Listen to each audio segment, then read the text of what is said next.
Shrigopal hostel अंतेवासी पालिले रंगर पर्व होली।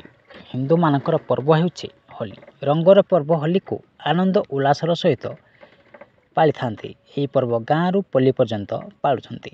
सेहीपरि अनुगुल जिला आठमल्लिक उपखंड ठाकुरगढ़ स्थित थिबा श्रीगोपाल हॉस्टेल छात्र छात्री माने दीप धूप लगाई शिक्षक मानक मिठा खुआई रंग लगाई। उपरे छात्र छात्री माने मिठा खाई पणा पी परस्पर मध्य रंग लगाई होलीर पर्व पालन करथिले। एही पर्व रे मुख्य अतिथि भावे श्रीगोपाल हॉस्टेल अध्यक्ष सुजित कुमार बेहरा जोग दैथिबा बेले एहाकू सहयोग करथिले हॉस्टेल रो समस्त स्टाफ और छात्र छात्री माने।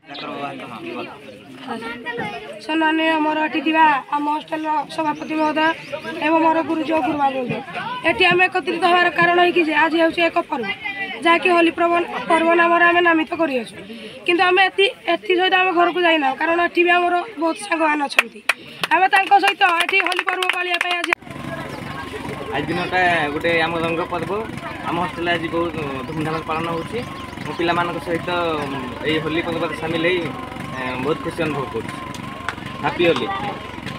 Happy Holi for us, for to all. Happy Holi. Today is a happy moment for all my children and students and my colleagues, so that I and we all are enjoy. Holi रे भाग नहीं थार मुझे धन्यवाद करी और एठार में समस्त बहुत मजा करूछु मो समान को अनेक अभिनंदन जनाछु होली तरफ। अनुगुल जिला स्वतंत्र प्रतिनिधि गोविंद चंद्र नायक रिपोर्ट न्यूज ओडिशा टीवी।